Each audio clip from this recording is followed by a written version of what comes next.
I'm your number one fan. We all go a little mad sometimes. Whatever you do, don't fall asleep. What an excellent day for an exorcism. My mom and dad are gonna be... I see dead people. Hello. Hi. Welcome back to our 80th episode of Killer 80. Cuties Podcast. Yeah, sorry, I jumped in because I wanted to say that it was our 80th episode. I got excited. Yeah. Yeah. Crazy. Craziness. Who let Good. us yap for this long? Seriously. I feel like No just 2 one. weeks ago we were releasing our 75th episode. Yeah, it wasn't that long ago. Yeah, it really wasn't. Like a month. Well, fun.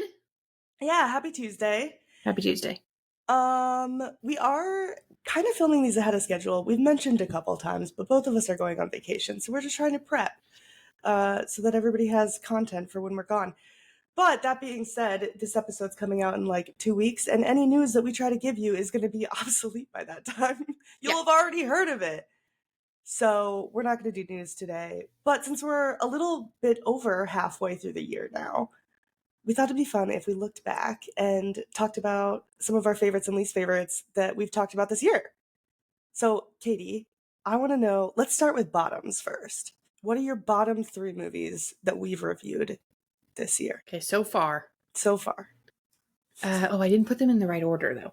Oh, okay. So the third worst. Not the Okay. worst. Not the, the third word. the third worst. Got it. The Watchers. Okay. Yeah, I was really disappointed by that one. I didn't even have high hopes going into it because I didn't even know what it was. Mm. But I think we talked about it in the episode. After Yeah. realizing what they were trying to do, I was really disappointed. Yeah, that's fair. So, second worst, Okay. P2. Interesting, because you liked that when we talked I about did. it. I did like it, but, in Yeah. hindsight, hindsight is 2020. Hindsight is 2024. Good one. Yeah, it's not that good. Yeah, no. But no, neither is P2. P2 was just mediocre. Mhm. And we've had a lot of really good movies, so it was hard to pick just 3 that were bad. Yeah. And the worst, the Mhm. absolute worst that we have seen so far is without question Night Swim. Night Swim was a January clunker. Yeah. It was fucking terrible. So dumb. Sports and horror do not mix unless you're Jordan Peele. I bet that one will slap. Yeah. How about you? Bottom 3. You already said them. No, In you're the- joking. In the same order. You're fucking joking.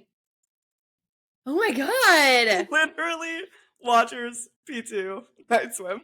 Iconic. Yeah. You took the words right out of my mouth. Oh. Yeah. They're not great. No. They're not the They're- best movies ever. They're just like okay. Yeah, they're like fine. Not Night Swim. Not That Night movie Swim. sucks. That movie was ass. The Watchers of P2, put it on in the background when you're having friends over and make fun of it a little bit. That's fine. Yeah. Night Swim, just don't watch it. Just don't Yeah. watch it at all. Don't bother. Yeah. All right, top 3. Okay. I forgot to order these also, and I just realized that I have 5. So I have 5 too. Yeah. Okay, my third favorite Okay. is it's so hard. It is. Annihilation. Okay. I just really fucking love Annihilation. Yeah. It definitely deserves a spot in the top 3. There Maybe you go. in my top 3 horror movies of all time. All right. Very good. Okay, my second favorite we've reviewed so far this year, Mm-hmm. The Fly, Yep. the remake. Yeah. So good.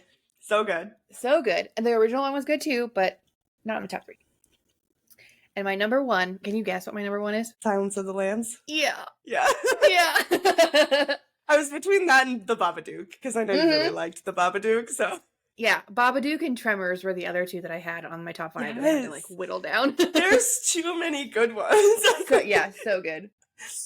Yeah, when I was like, oh, we should do top 3, bottom 3, and then I immediately regretted it because I was like, wait, I have 10 top 3s. I don't know. Yeah, we need to throw in some more clunkers. I know. I'll start whipping them out. Don't you worry. Another new movie's coming out this year might do that. Oh yeah, honestly, with the track record that we have so far. Yeah. Yeah. Your turn. Okay. For my like honorable mentions that are like fantastic films, but I didn't include them in my top 3. Mm-hmm. The Fly and The Haunting of Hill House. Honestly, also throw in Tremors and The Silence of the Lambs. Though. All of those bangers of films. Some of my favorites. My top 3 though. We're not gonna have any overlap. We're not gonna have any overlap. Not at all. Top 3. Third place, Raw. Really? I know you didn't like it. I fucking love that movie though. It's so good. Okay. Yeah. So Raw's up there. Number 2, actually a new movie. I Saw the TV Glow. Yeah. That is by far my favorite movie that's come out this year. I'm obsessed. I literally have like the hat and the record coming soon. And then number 1, obviously Jennifer's Body. Come on. Oh, I thought you were gonna say Scream. No, because it wasn't like the OG. Otherwise, I would have. Well, it was. It was all of them. But it was all of them. So I didn't. Oh, I thought for sure you were gonna say Scream. No, I fucking love Jennifer's Body. Okay, good. Okay, yeah, that movie's really good too. Also, the Scream series, though. Yeah. Okay, so your top 10. My top 10. Because I'm allowed to do that. Okay, and then lastly, what is the one movie that you're most excited for that's coming out this year? Or not that's coming out this year, but that we're going to talk about this We're year. going to talk about this year. Yeah, because we have our calendar out. Yeah. Like 3 years. This might be a little cop-out because it's actually the next episode. It's Longlegs. And it is coming out this year. It's coming out the month that we release it. So what is it, July? Yeah. Is that July? Yeah. Yep. I really like Nick Cage in a scary movie. We've done 2 of them already this year. Mm-hmm. Neither of them were my favorite, or maybe one of them might have been last year. Renfield might have been late last year. Renfield was early last year. Was it really? Yeah. Shit, God. Renfield was April of last year. Jeez Louise. Yeah. I don't know where you've been, but 14 months ago, can already walk and talk. Yikes. But yeah, no. I liked Arcadian a little bit, and I'm hoping I like Longlegs even more. What about you?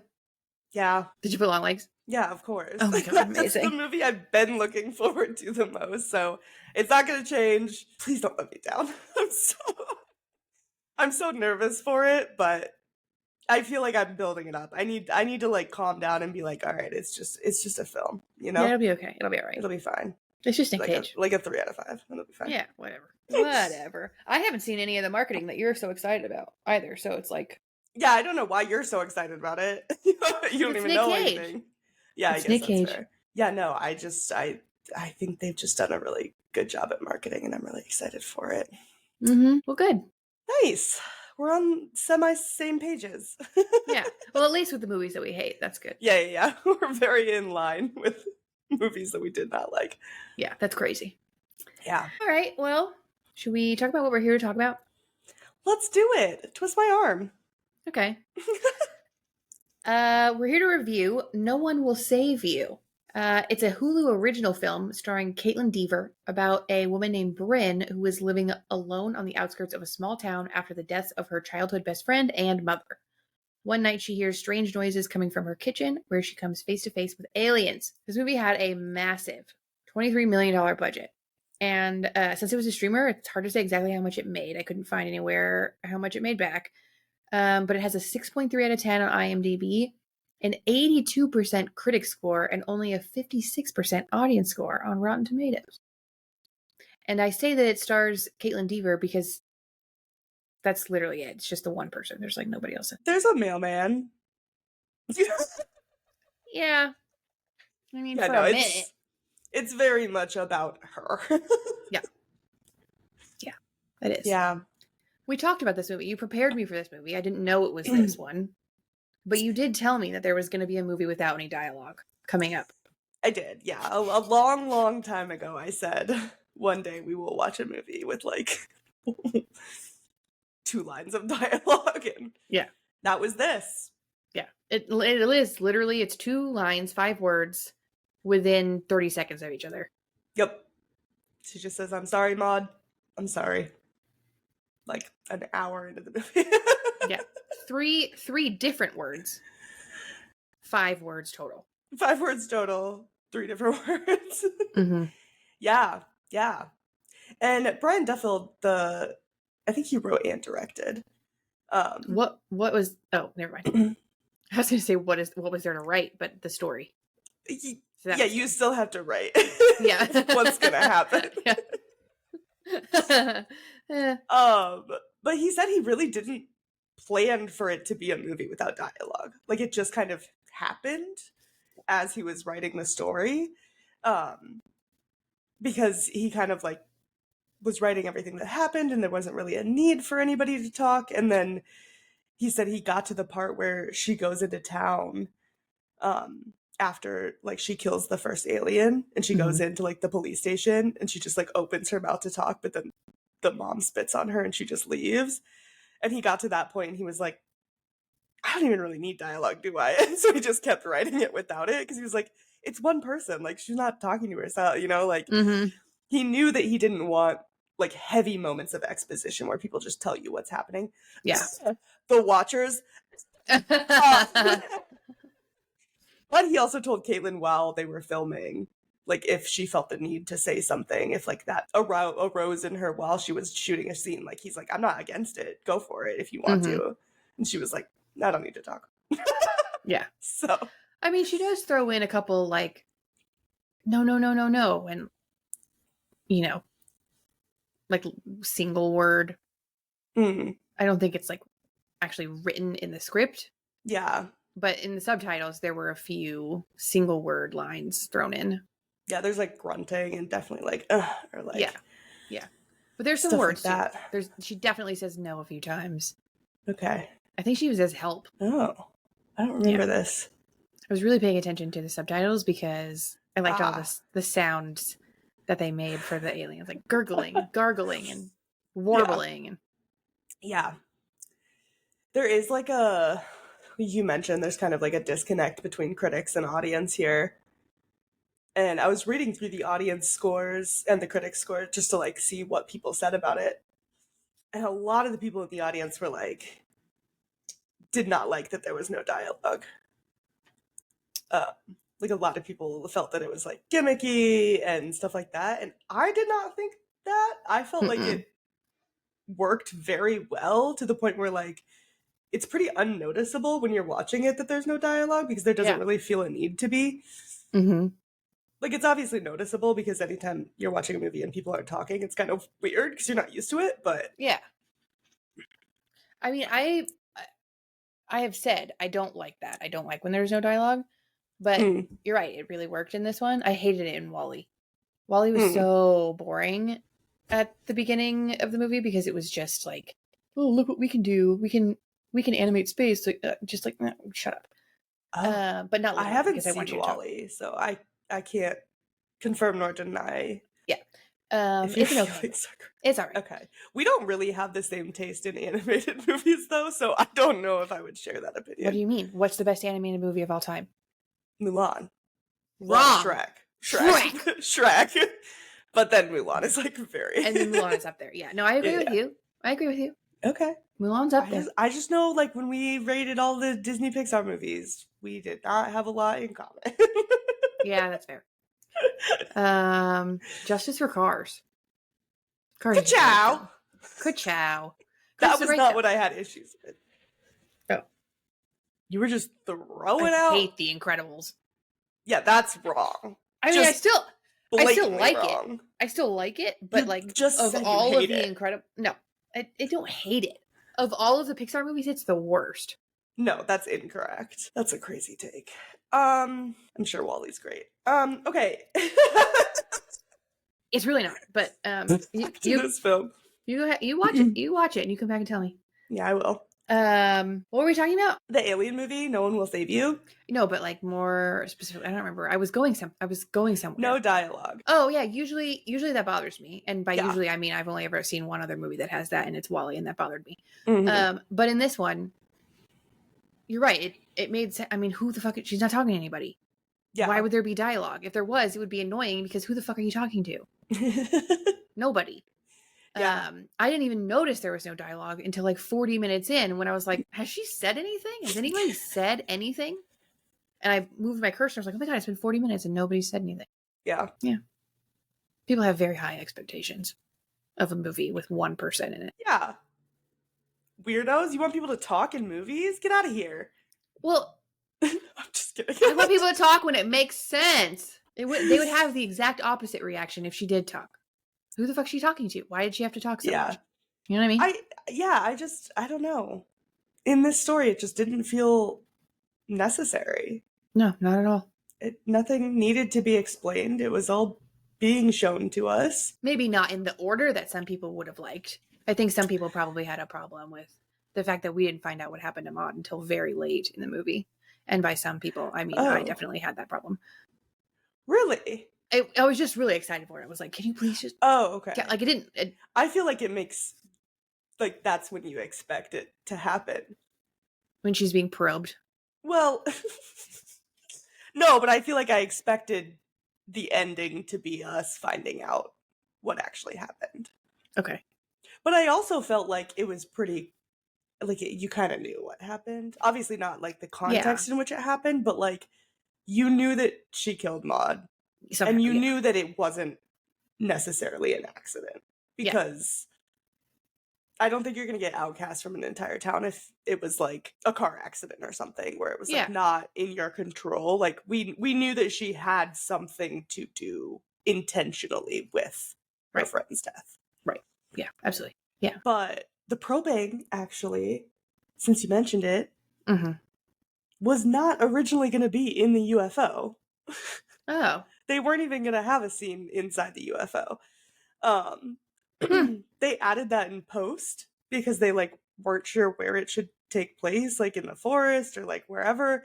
And they basically just had footage of Kaitlyn, like, pretending to be paralyzed.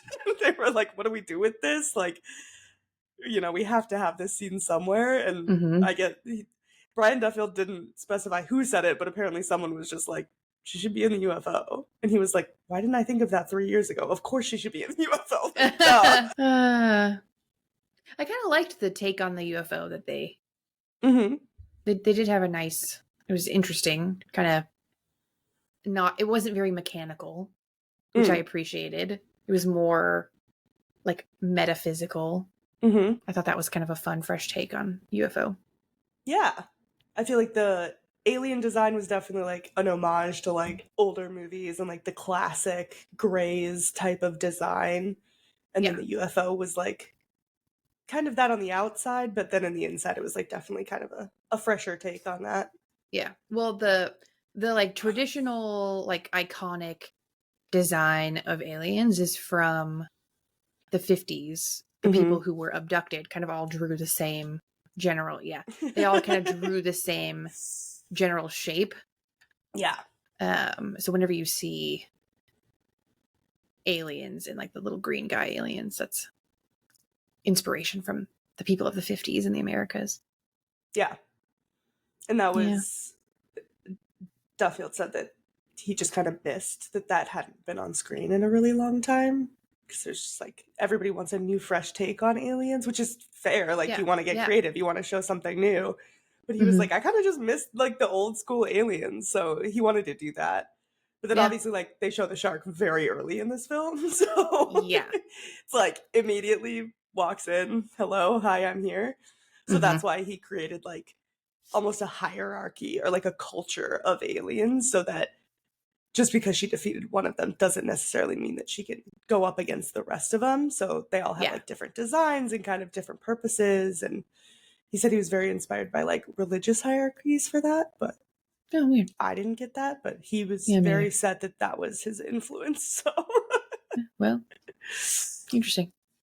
Yeah. Stephen King really liked the way they're portrayed the movie itself. Mhm. He posted about it. He said on Twitter a couple days after it released, brilliant, daring, involving, scary. You have to go back 60 years to a Twilight Zone episode called The Invaders from 1961 to find anything remotely like it. Truly unique. And I take a little issue with that Oh, okay. because it's a little bit Signs. It's funny you should say that. That's What? Brian Duffield's favorite alien invasion movie. Yeah. Yeah, I mean, come on. The like little marks it makes on the ground, Mm. the crawling on the roof, the like peeking over, the like, walking through the doorway.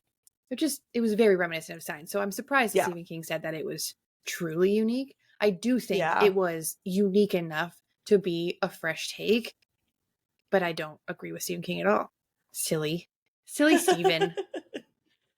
Yeah, I agree that I think you can see aspects of this a lot sooner than that episode of the thing. Yeah. But I do understand that he was kind of like, this is very much an homage to like older movies. Even the title, he said he took that from like the 50s style of horror movies where it's like, they're coming for you, like stuff Yeah. like that, like no one will save you. And he even said he like really wanted to put an exclamation mark at the end, but he chickened out. Aw. But yeah, he said that his favorite alien invasion movie is Signs, and one of the reasons why they show the aliens so early is because, like he said, yeah, I'd watch Signs and be like, they just kind of like hang out in the cornfields for a while before they attack, and that's to build suspense, right? And he's like, I think he said, flying to Earth is an immense achievement, and it feels like walking in the front door is pretty simple. So he just wanted them to just walk in and be like, we just flew through God knows how much space to get here. Like, yeah, we're just walking in. Like, we don't care. Yeah. Also, like, I loved Brynn just like nailing a blanket to the door. Like, why didn't she prop up the door with the couch? And then put the Yeah. blanket on for like reinforcement or something. Or like use the nails to put the door back in the door frame. Like, there was a She little was bit working with what she had. I don't know. yeah, I guess so. Did you watch the behind the scenes video that was I on YouTube? didn't. It's pretty cool. The door reminds me of that because the door actually does fall on her, and it looked like she did a lot of her own stunts, or else her stunt double looked very much like her. Mm. The door falls on her, and it's just like connected by this little wire, and it stops just like right before she is crushed by the door. And then the other one I thought was really cool is that the car is actually exploding as she's running away from it. That was not put in digitally. That's actual explosion. That's awesome. Yeah, it was really cool. Yeah, I like that. I know Brian Duffield kind of talked about how a lot of what they would show was based on the budget. So, like, they'd be like, oh, every time you show an alien, it's this amount of dollars. So, like, Oh. budget accordingly. So Yeah. he was like, he said at one point, yeah, I was trying to get like sneaky with it and be like, oh, we'll just show the shadow of an alien. He's like, turns out digitally, that's not that much cheaper than just showing the aliens. So he was like, I should have just showed the alien because it didn't save us that much money. Oh, no. No. Do you want to know what they had names for the aliens? Yeah, tell me. So in like the official script and on set, they would refer to the aliens as the following. The Gray. The first one was the Gray. Oh, I thought you were saying the following. Like they called them the following. Got it. No. Like they each one had different names. Okay, so the gray. So the first one was the Gray. The second one was the little fucker. The one with the long arms was called the Daddy Longlegs, which throughout the entire rest of the article, every time he refers to that one, Brian Duffield calls him Daddy. And then the Parasite were like the little Yeah. things that go in your throat. Oh, cute. I just called those handheld aliens. Oh, yeah. Bluetooth. Yeah. Little grenades. Yeah. Alien like that. grenades. Daddy and the little fucker. That's us. I love that makes me daddy. Oh, am I the little fucker? Yeah. Oh, I wanted to be daddy. You can. But I'm like a foot taller than you. That's true. Episode Funny. title, Daddy and the Little Fucker. Daddy and the little fucker. renaming the podcast, renaming our Twitch streams. Absolutely. Everything is being renamed to Daddy and the Little Fucker. We're rebranding. I'll talk about it quickly because I know you don't care. No, please. I really loved the score of this movie, and I feel like a movie without dialogue, it's even more important for the score to do a good job of conveying emotion. Mhm. And Joseph Trapanese is the composer. He did the score for this film. You don't hear his name a lot. I did not recognize it. I'd never heard of him, but you should absolutely know his name. He has worked with everybody. He worked with Daft Punk on Tron Legacy. He arranges music for huge stars like Kelly Clarkson. He's arranged orchestral pieces of her music for her. He's conducted orchestral pieces in songs by Dr. Dre. Yeah, he's all over the place. My favorite collab he's done, he worked on a movie called The Raid Redemption with Mike Shinoda, who is in one of my favorite bands of all time, Linkin Park. Hey. Yeah. So he's not like newer on the scene, but he's definitely like getting increasingly bigger projects. And I think he has like the makings of being one of the next household names. Hell yeah. Yeah. Trapanese. You heard it. Coming at you. Trapanese, you heard it here first. I hope he gets big. Me too. I joined his Patreon. Wow. Yeah. She's in. I like that. I do feel like the score worked very well. Obviously, like, I feel like I did actually pay attention to it this time because there's no dialogue, that I was like, I probably should pay attention. Yeah. But I did, and also for your sake, I try to pay attention more often to the score when I can. But yeah, I feel like it definitely like moved with the story very well. Like it helped like set, well, I mean, every music sets the tone for the movie, but like, you know what I mean? Especially in this one, I feel like it just had more impact because of the fact that the music's kind of all you get to go on. Yeah. Yeah. I mean, the sound design overall was very good. Mhm. I loved the noises that the aliens made, the UFO made. Yeah. It was all very unique. Mhm. I would love to like know where some of the sounds are coming from, because I again think that they used some big cats in there. I'll have to find it. Brian Duffield did an interview where he talked a lot about like making the sounds for the aliens, because he was like, oh, I wanted them to be chatty as fuck. Like he's like, they're not talking, but they are communicating the entire time. And I can't remember which article it was, so I'm so sorry. I will find it after and I'll send it to you. But he mentioned who he worked with to make the noises, so maybe that could help you find out. They were like big name. They worked on something else, but now I can't think of what it was. But anyways, I'll find it. Okay, good. Thank you. Yeah. I know you can.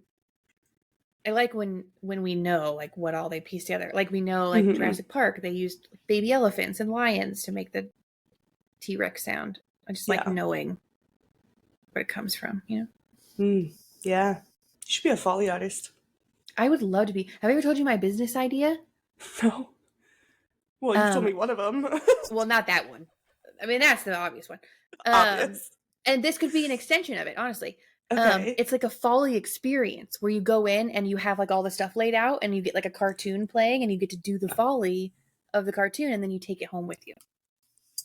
Like it's a video cartoon. The cartoon with your Foley on it. They kind of did that at Universal Studios for a while. Oh. Sorry. I thought that would excite you. I thought it was my idea. Well, you don't get to take it home. It's not like that. But it was, so Universal Studios, they used to have a special effects show. They got rid of it for a fucking Fast and Furious ride. I'm still angry about it. Anyways. Fast and Furious is probably their most lucrative franchise. It is. But but I loved it. It was such a cool show. I went to see it multiple times. I was in the show, for Christ's sakes, at one point. But anyways, they had like different sections where you could volunteer to be in it.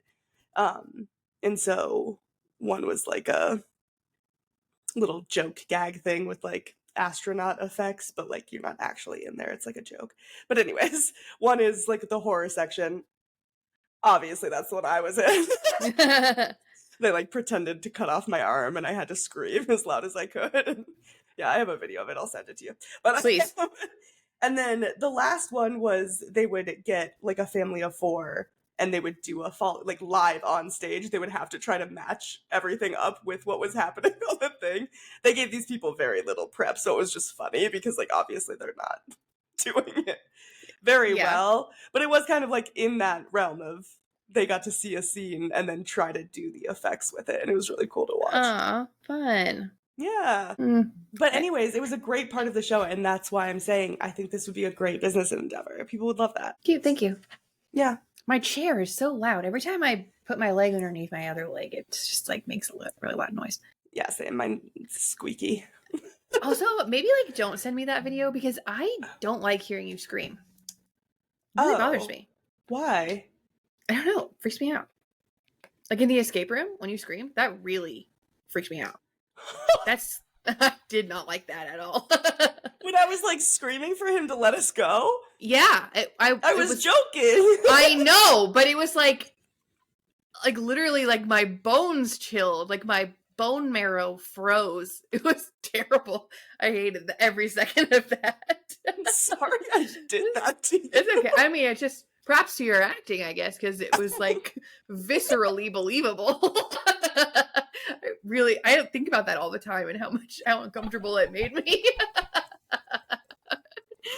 Yeah, I really didn't like that. I didn't know that impacted you. I'm so sorry. I wouldn't have done it. No, it's okay. I didn't know. That's the first and only time I've ever heard you scream, and I don't plan on hearing it again. If it helps, I giggle immediately after I scream it. It's a very different scenario. For context, we went to an escape room and they had a live actor in there with us, like pretending to be this murderer who was like, he was just there to help us with clues, really, but he would like bang on stuff and like pretend to be scary. And one of our friends asked him for a hint and he was like, beg for it. And she was like, oh, please. And I was like, no, you have to beg. So I like got on my hands and knees and was like screaming for him to help us. And apparently that really impacted Katie, and I apologize. I didn't know. Okay. It's okay. I wasn't going to tell you, but it just made sense to bring it up now, I guess. No, it's like now I have that sound to put into my, oh yeah, terrible fantasies of, oh my God, what if Cassidy gets murdered? Damn. Now I know what you sound like when you get murdered. Fuck. It's terrible. And the sound is the worst part for me. Yeah. The worst part for me would probably be getting murdered. Yeah. Probably. I mean, that ultimately would probably be the worst part for me too. But yeah. Anyway. Shit, that's so funny. Now you know. Now I know. I'm so sorry. Well, I'll send it and you don't have to watch it. Okay, I'll watch it quietly. I'll watch it on mute. You can just see me scream and then I giggle right after. Yeah. Yeah. Well, that's honestly also the last thing I need because I've got the sound and now I couldn't see. We were in the dark. That's true. Yeah. Yeah. Yeah. The blood that was spraying, because they have fake blood, obviously. Like they were pretending to cut my arm off. Yeah. And so it was like spraying me with fake blood, but it was so cold. So oh, I was no. like, oh, get it off. Oh, and then at the end, here's another fun fact. We're not even talking about the movie anymore. We're talking about my Universal Studios experience. Yeah. But at the very end, they have like, the backdrop is like a bunch of horror icons, like full-length figures of horror icons. Mm-hmm. And one of them's Michael Myers. Huh. And it's a real guy. And so he gets up. Yeah, so at the end, they're like, oh, you were a great sport. Like, let's take a picture on stage. So they take a picture with your back to it. And then he gets up and, like, comes and scares the person. But I'd already seen it. So I knew. Oh, no. So I was there with my family. And I was like, is it funnier if I'm just like, what's up, man? Or is it funnier if I, like, pretend to get scared? And they were like, you have to pretend to get scared. That's the whole reason they do it. Like, otherwise it's going to ruin it. Yeah. So you can also see me pretend to get scared by him in the end. Oh. That's funny. Cute. Oh, I'm sad they took that out. I also really liked the animal show. Yeah, that's gone too. Yeah. It was those two that they took out, and they were great shows. I loved going. Yeah, the animal show was really great. I mean, it was like real acting animals that have been like the dog from The Proposal was in it for a long time. Yeah, I'm kind of hoping they like relocate them, but I haven't heard anything about it, so I Yeah. don't know. It was a while ago. That's what, been 2 or 3 years now. Mm, Longer. I think it's only been like a year since they took it out. Really? Yeah, it's been longer than that since they said that that was their plan. But I want to say we went to see the show like 2 years ago. I don't know. Time's melding together. Mm-hmm. Seriously. Anyways, back to this film. What else? Any other fun facts? I mean, the only other thing that I found that I thought was interesting was Duffield's kind of explanation of the ending, which was just that the aliens were compassionate towards her and saw that, she had the potential to be kind of like rehabilitated from this trauma that she had experienced and from this mistake that she had made. Yeah. And so he put a little bit of humanity into the aliens. I don't think that that's a very good explanation for the ending, but I that's feel what like he said. Yeah, and I've heard him talk about it multiple times in like multiple different interviews, and he kind of elaborates in like different ways every time. Mm-hmm. My understanding was like they're there to assimilate into like human culture, right? Mm-hmm. And like take over. So my thought was they can learn a lot more from her, and they know that because she's so isolated, she poses no risk to them. Yeah. Like she's not going to fight for these people. She has no connection to these people whatsoever, so she'll just go along with it. So it doesn't I felt like it was him saying, and he even said in one interview that originally he had thought like, oh, there'll be like almost a classroom session of her teaching them things, but he felt that that was too on the nose, so he opted for a more ambiguous ending. But yeah, my thoughts is that she's kind of gonna be a teacher of some sort, and they're gonna learn from her, and they know that she's not a risk to them. Yeah. He said it's an interesting culture. We've conquered it. That doesn't mean we have to erase it. Yeah. And I know he also said that he was like, he really just loved the character of Brynn so much. Because originally he had two separate ideas. One, he wanted to make kind of this weird alien movie, and then one, he wanted to do something with her character, and eventually he found a way to merge them. Yeah. But he had thought of her character like way before that. Just based on like actual true crime stories. The movie Heavenly Creatures is based on a real murder, the Parker Hume murder, and then he also said the Slenderman murder case were like two that he was like, these kids did something and they were so young, like they still have their whole life ahead of them. Like, how do you live after doing something like that? Yeah. And obviously I think Brynn's a little bit more of a sympathetic character. Hers wasn't premeditated, theirs were, so yeah, a little bit separate there. Definitely feel like hers was like a heat of the moment. I don't think she'd meant to kill her necessarily, but yeah. So I do find that interesting. But I did find out a lot of people who in the audience who didn't like this movie. It was either like the no talking or the ending they didn't like. So yeah, which I get totally. Yeah, I have some things to say about the ending in my overall score. Without giving too much away. But no, I also, I don't remember if it was the director that said this or if this is just kind of like a general consensus, but I like the idea of the ending as kind of like an allegory of the resolution of guilt and the resolution of like trauma. It's just kind of over that hump. And the aliens are just that, allegory of she has to slowly make peace with all these people. Yeah. And then she can kind of like reassimilate back into society. Yeah. I liked that a lot better than, it's actually aliens. It's actually aliens. Yeah. I know he was very intent on giving her like a happy ending. Yeah. Which is weird because I kind of see this as like almost like a similar ending to like Midsummer, where it's like they've found this family that they were longing for, like this community that they wanted so badly, but like, is it a happy ending? Yeah. I'm not sure if this is, Yeah. actually a happy ending. I think Brynn's maybe is a little bit happier than Danny. Danny's is not a happy ending. No. No. Brynn's, I don't know. Maybe the aliens will be nicer than the townspeople were. I mean, it does seem that she got what she needed, which was kind of like a reintegration into an older, like more vintagey. I don't know. Yeah. He talked a lot about her clothing choices as well. Because, well, he said, like, he likes that if you watch the beginning, you're almost like, oh, is this a period piece? And then she goes to town and it's just a normal town. Like, it's not set in the past at all. It's just her style. But he said he kind of wanted her to dress like how a 10-year-old would think adults dress. Oh, yeah. Which is like this kind of vintagey, like retro style.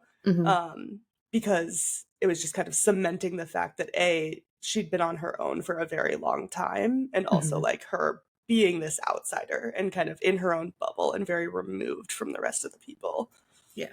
Well, I mean, she hadn't been alone for that long because the mom died in 2019 and the movie came out in 2013 or 2023. 2019 to 2023. Yeah.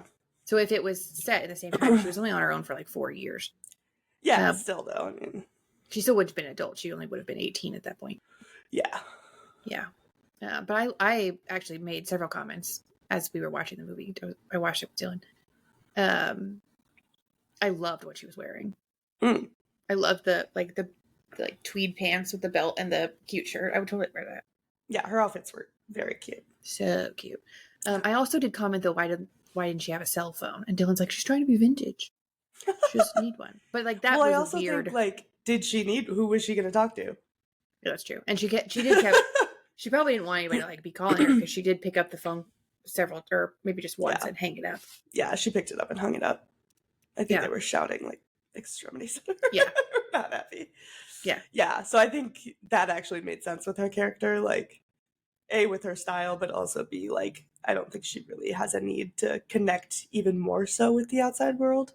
I think personally, if I lived in a town and everybody hated me because I murdered someone, I mean, also though you inherited property. Yeah. So maybe I wouldn't move. I'm like, I would move, but then I'm like, do you know how much houses are these days? Yeah, and that property, but probably not. I had the exact same thought. Exact same thought process. Like, bitch, just move.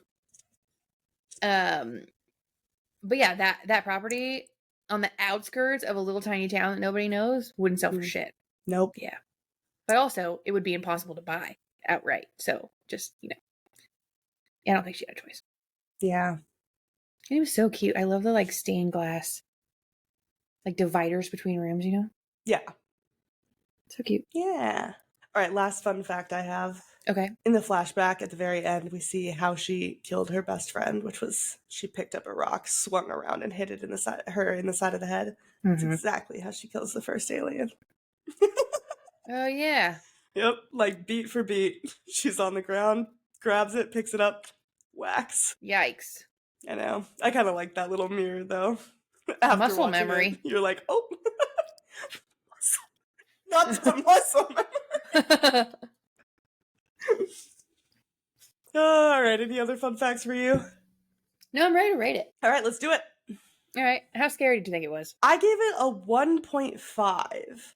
Okay. Only because, like, it's kind of a romp, but I remember when I watched it the first time at the very beginning when she, like, goes out in the middle of the night and, like, the door is, like, creaking open and she hears someone in her kitchen. I remember that scene. I was, like, on the edge of my seat a little bit. I was like, oh. Yeah. What's gonna happen? And then started chittering and I was like, okay, I'm fine now. Yeah. Chittering. Yeah. What about you? I give it a 2. Okay. Same reason, honestly. But also I got a really big fright in the basement scene when she's under the table and the mannequin falls. Yeah. That really got me. And then it pans to the alien, like, sitting really weird behind her. That fucked me up. And then I really had to take a breather. And then literally immediately after starting the movie back up again, the little alien's in the hallway. Yeah. The little fucker. And then you go outside and Daddy is kind of peeking his eyes over the barn. I was just a little spooked, okay? That's fair. It's a little spooky. It was a little spooky. Yeah. I also watched it at night. Hell yeah. How sexy did you think it was? I also gave it a 2. Yeah. And largely for the same reason I gave Arcadian a 2. Or whatever I gave Arcadian. Because you want to fuck the monsters? No alien fingers. Yeah. There was a lot of finger action. There was like this. There was the like this. There was this. Yeah. She's doing finger motions for everybody who's just listening. Oh, yeah. Yeah, there was lots of Got fingering. it. Oh, there it is. Mm-hmm. What did you give it? I give it a 2. Yeah. Yeah. Aliens are pretty sexy. Daddy Longlegs kind of had it going on. I get Mhm. it. Yeah, I liked his little dances. Oh, yeah. When he's signaling the ship. Yeah. That was weird. Yeah, that was cool. Super strange. Oh. How fucked up did you think it was? I gave it a 1. Oh, okay. But I'm thinking maybe it's a 1.5 because I don't like the things going in the mouth. That was not sexy to me. That Oh. was like a bug going in your mouth, and I don't like that. You thought that was sexy? Yeah. That contributed a little. Okay. I mean, I gave it a 1.5 for the handhelds too, Okay. but specifically for like the motion they're doing in the Mm. throat.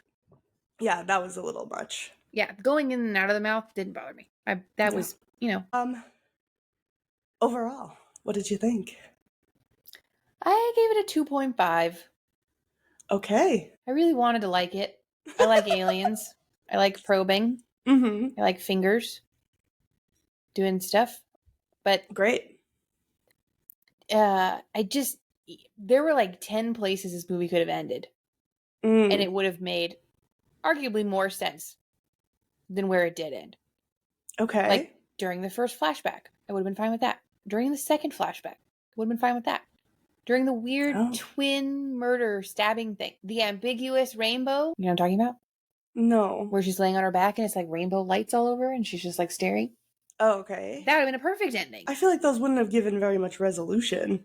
No, well, yeah, but I would have liked it better. I don't know. Okay.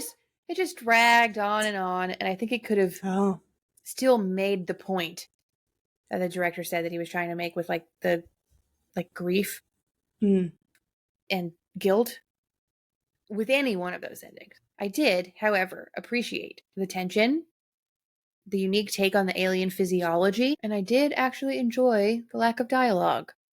Okay. All right. So you're part of the audience score. Yeah. Yeah. Not very critic of me. Couldn't be me, literally.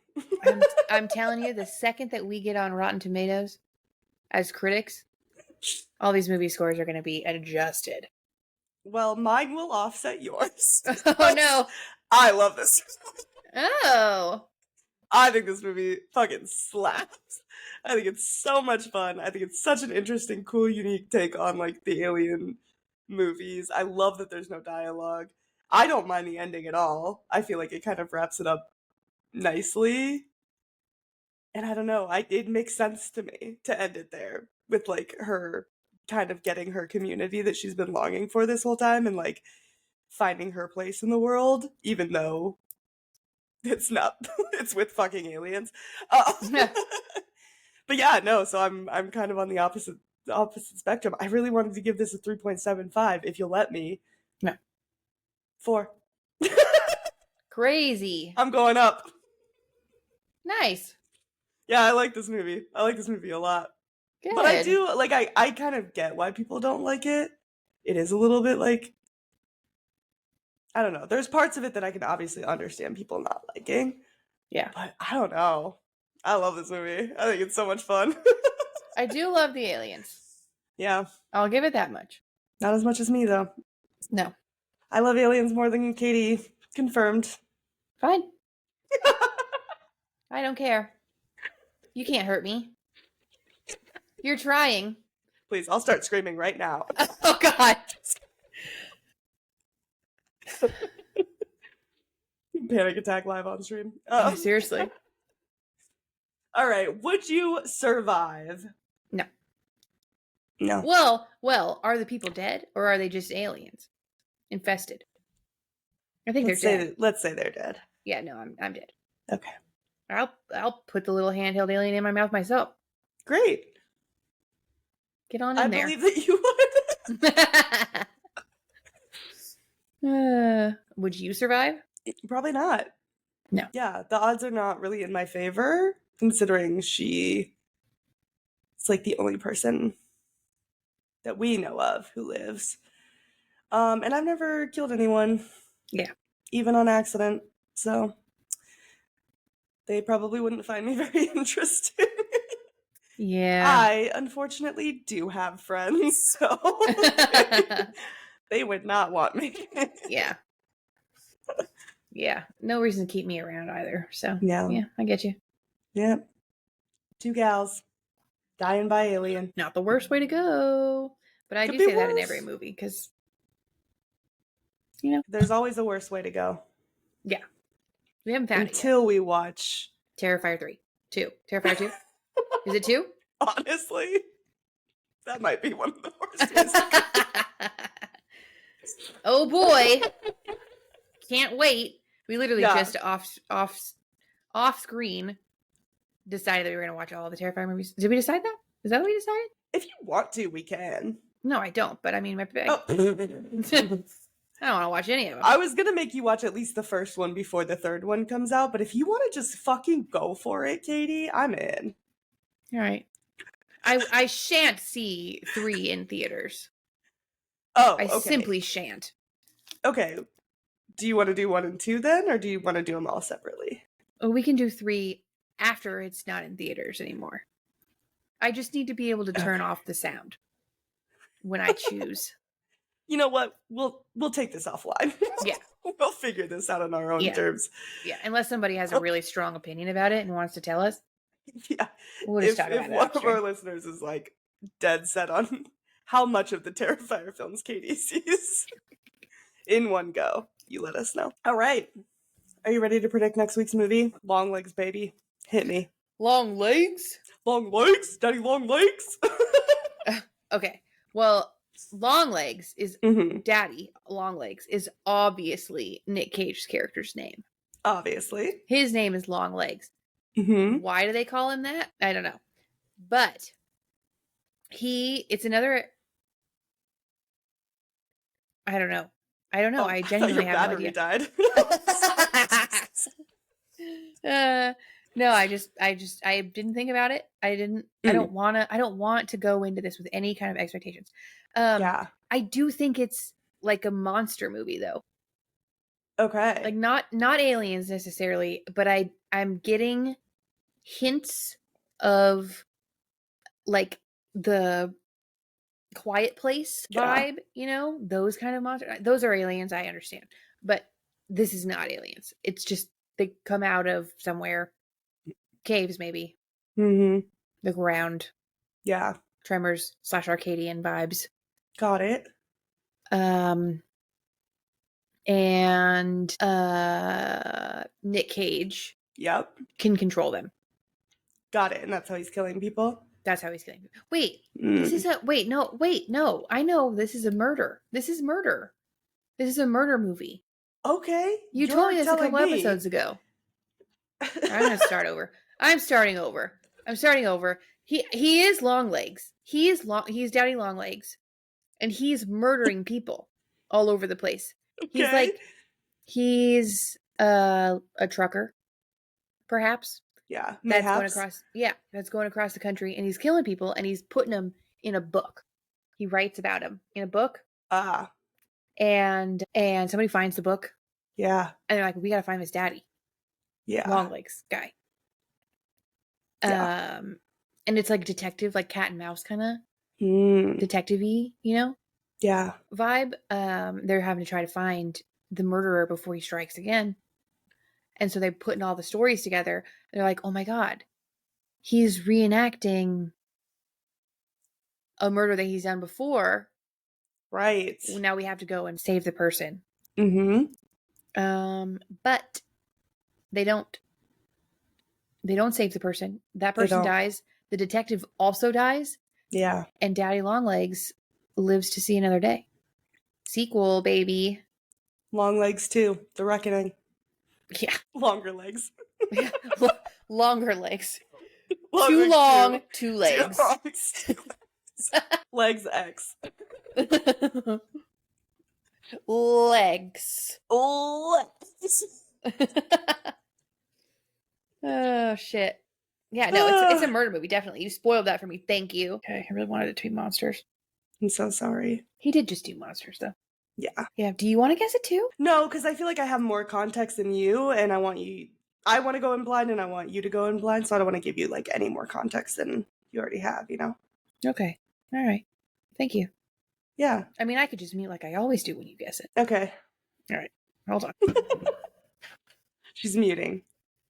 Okay, I'm done. I'm muted. All right. She's muted. So my guess, Micah Monroe is starring in it. She plays a detective that is assigned to the Longlegs case. Nick Cage is Longlegs. I don't know. She was guessing that, but I'm pretty sure he's like credited as Longlegs. So, thank God I don't really like enunciate my mouth very much when I talk, so she can't read my lips. Anyways, so then I think it is like semi-demonic, so I don't know if it's going to be supernatural at all, or if it's just going to be like he's sacrificing people in a demonic way, like in a satanistic way, but I do think it's going to have that element in there. So definitely could be a little bit supernatural as well. She's trying so hard. But yeah, I think she's going to try to find him, but I also think that there's going to be a personal connection that she has with the murderer, and it's going to kind of be like Silence of the Lambsy, you know? But I think she's going to catch him in the end. Oh, I'm going to be so sad if it sucks. Oh, have any of the reviews come out yet? Any of the Rotten Tomatoes or anything? It's too early. No, I think there have been screenings of it. Oh. I don't know if it's got a Rotten Tomatoes yet. Let me see. 11 reviews on Rotten Tomatoes. Don't tell me. For critics. Don't tell me. I won't tell you. And then I did see, I like pulled it up on Letterboxd, and like one of the only people I follow is Cinema Joe, and he has seen it and rated it. So I won't tell you what they gave it, but we'll see. Okay. I mean, it's Nick Cage. It can't be that bad. Exactly. Yeah. All right. Well, cool. It's been real. Yeah. Thanks for listening to our episode where Katie hates aliens, and Please.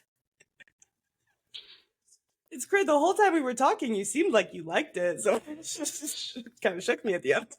Yeah, I really did like the aliens part of it. I didn't like the end. Sue me. Man. Me and the That's rest of the so funny. audience. I guess you're just not evolved like me. Like, I'm a critic, so. Yeah, I guess so. Sorry, I've only ever seen 80 horror movies. That's okay. Yeah, but thanks for listening. Feel free to like and subscribe. Please. Please. Please help us. We want this to be our full-time job. God, that's a fucking dream. Yeah. We got a ways to go. Tell your friends. If everybody that listens shared it with one friend, we'd have We'd like have 20 32 listeners. listeners. No, but for everybody who has listened, we obviously definitely appreciate you. Yeah. Love you. We're doing the damn thing. Whether they like it or not. I mean, Yeah, you know, if you're listening, you keep coming back for more. What are we gonna do? we are gonna keep going. Whether there's people. Keep going. Whether it's just my mom listening or whether it's any of you. All right, right. well, we will see you next week. Bye.